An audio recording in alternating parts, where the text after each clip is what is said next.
UP news. Ayodhya में दीपोत्सव से पहले बड़ी मात्रा में विस्फोटक सामग्री बरामद हुई है।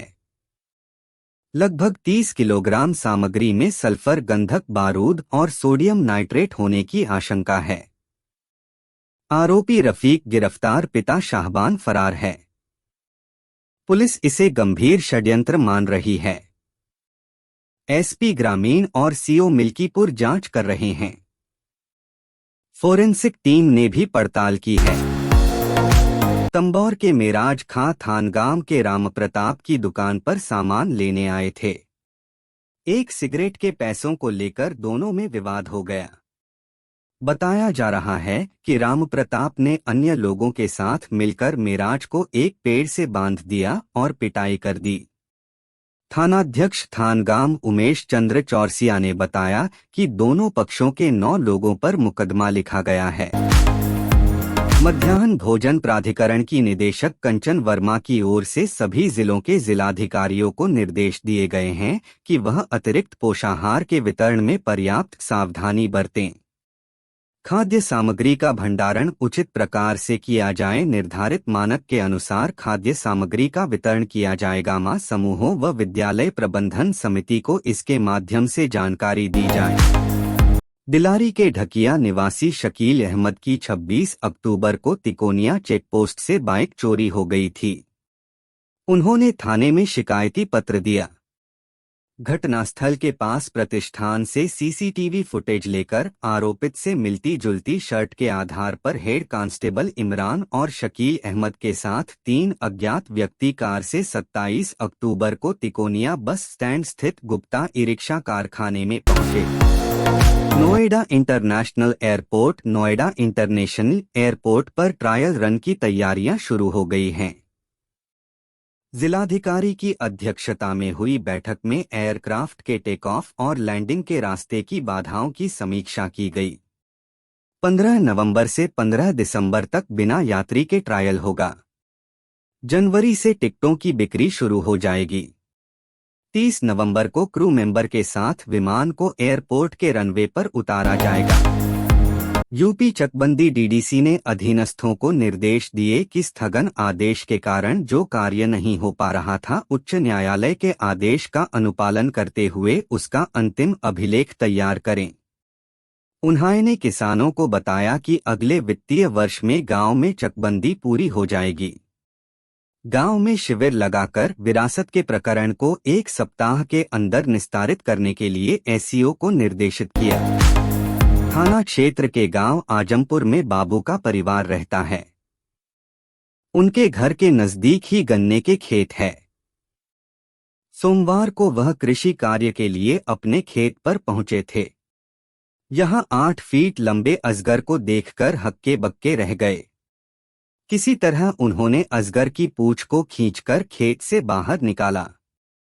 शोर मचाने पर आस पड़ोसी भी यहां पहुंच गए। Noida traffic advisory. नोएडा में धनतेरस, दीपावली और भैया दूज के लिए ट्रैफिक एडवाइजरी जारी कर दी गई है।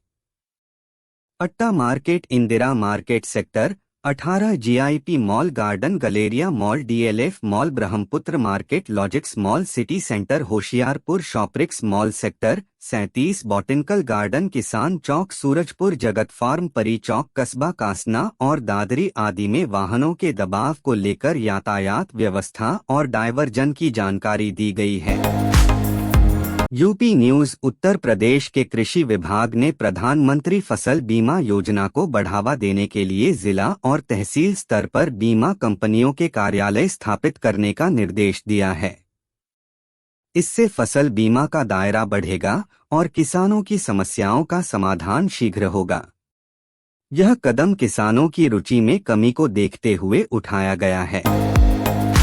एआरएम काशी प्रसाद ने बताया कि ड्यूटी करने वाले सभी नियमित संविदा चालक व परिचालक एवं आउटसोर्सिंग परिचालकों के लिए प्रोत्साहन योजना लाई गई है। इस अवधि में लगातार 13 दिन कार्य कर 3,900 किलोमीटर की लक्ष्य पूरा करने वालों को 5,200 एवं लगातार 12 दिन काम करने एवं 3,600 किलोमीटर का लक्ष्य हासिल करने वालों को 4,200 रुपए दिए जाएंगे। यूपी कांग्रेस के प्रदेश अध्यक्ष अजय राय ने कहा कि प्रदेश में पुलिस कस्टडी में एक ब्राह्मण जाति के युवक की हत्या कर दी गई। जिलाधिकारी के कैंपस में एक महिला का शव मिला। हैरानी इस बात की है कि जो पूरे जिले का संचालन करता है उसके घर के पास शव मिल रहा है। बहराइच में षड्यंत्र के तहत दंगा कराया गया। उत्तर प्रदेश के बिजनौर जिले में 28 अक्टूबर से विशेष संक्षिप्त पुनरीक्षण अभियान शुरू हो रहा है। इस अभियान के तहत 1 जनवरी 2025 को 18 साल के हो रहे युवाओं को मतदाता सूची में अपने नाम शामिल कराने का मौका दिया जाएगा। इसके लिए प्रत्येक मतदेय स्थल पर बीएलओ की तैनाती की गई है। युवा मतदाता ऑनलाइन भी फॉर्म भरकर मतदाता सूची में अपना नाम दर्ज करा सकते हैं। याची के खिलाफ हापुड़ में एफआईआर दर्ज है। याची का कहना था कि उसकी पत्नी को बच्चे नहीं हो रहे थे। इस वजह से अवसादग्रस्त पत्नी ने खुदकुशी की है। कोर्ट ने याची के पौरुष शक्ति का परीक्षण कराने का आदेश देते हुए कहा कि बच्चे न होने के लिए हमेशा महिलाओं को दोषी नहीं माना जा सकता, पुरुषों में भी पौरुष शक्ति की कमी हो सकती है। पीएम मोदी ने स्पेनिश पीएम सांचेज के साथ मिलकर भारत ने विमानों देश के सैन्य परिवहन विमान पहले संयंत्र का उद्घाटन किया। इस दौरान उन्होंने कहा कि एयरक्राफ्ट मैन्युफैक्चरिंग के इकोसिस्टम से मेड इन इंडिया नागरिक विमान बनाने का इकोसिस्टम भी बनने लगा है। पीएम मोदी ने भारत के एविएशन सेक्टर में हो रहे बदलावों का विस्तार से जिक्र किया। हैदराबाद के बंजारा हिल्स में सड़क किनारे एक ठेले पर मोमोज खाने से एक महिला की मौत हो गई और 50 अन्य बीमार हो गए हैं। कुछ पीड़ितों ने सोमवार को बंजारा हिल्स पुलिस में शिकायत दर्ज कराई है। पुलिस ने मामला दर्ज कर जांच शुरू कर दी है और मोमोज बेचने वाले 2 लोगों को गिरफ्तार कर लिया गया है। Spanish PM Sanchez India visit. Spain के प्रधानमंत्री पेड्रो सांचेज सोमवार को भारत पहुंचे।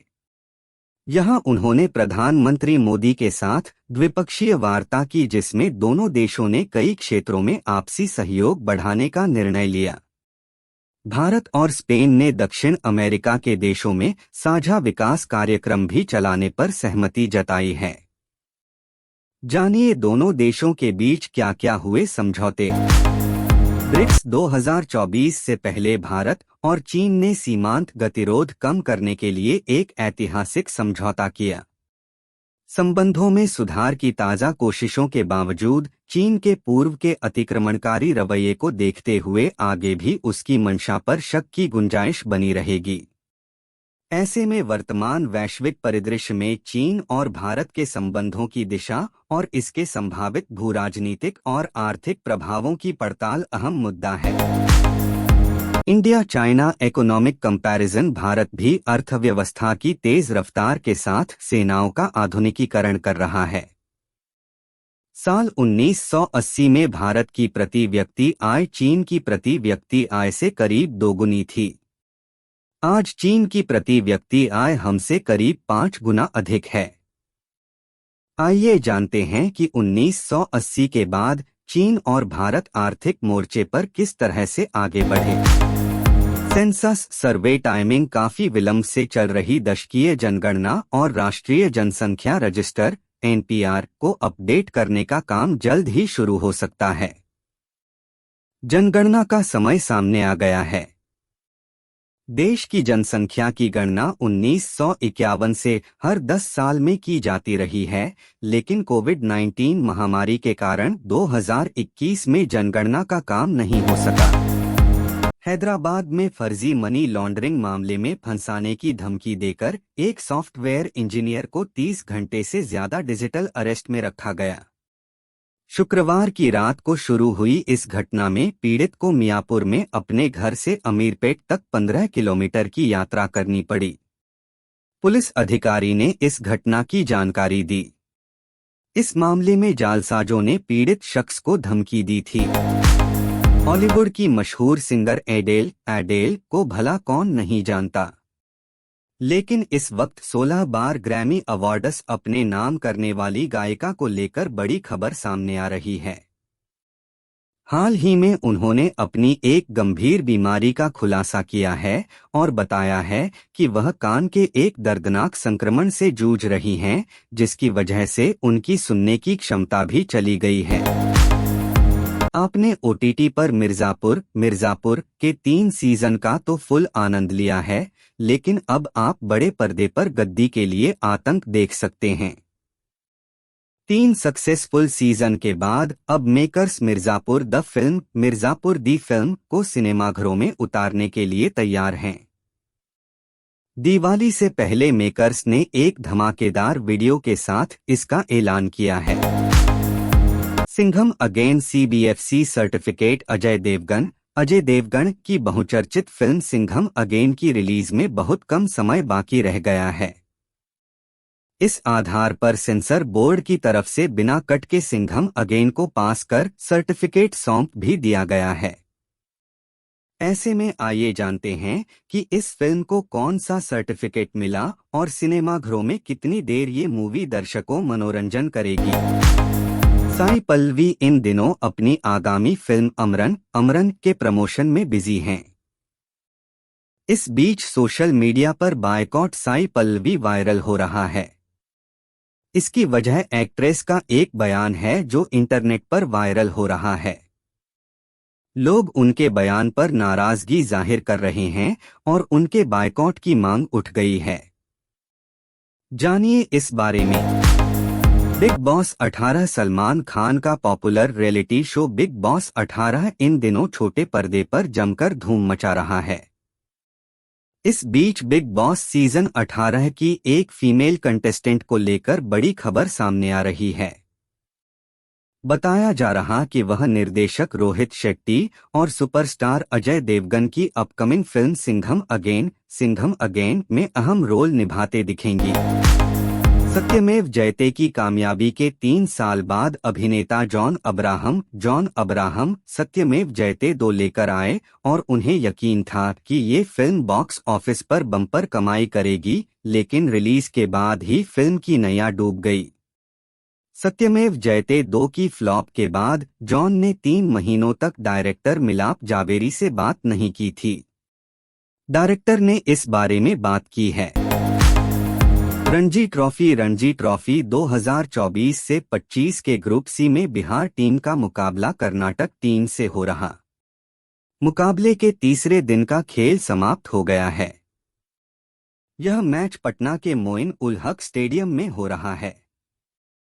बारिश और मैदान गीला होने के कारण दूसरे दिन एक गेंद तक नहीं फेंकी जा सकी थी।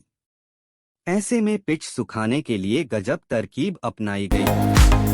सचिन तेंदुलकर वर्सेस रोहित विराट। भारत ने लगातार 2 मैचों में न्यूजीलैंड के खिलाफ हार का सामना किया है, जिससे न्यूजीलैंड को 2-0 की ऐतिहासिक बढ़त मिल गई है, जबकि एक टेस्ट अभी होना बाकी है।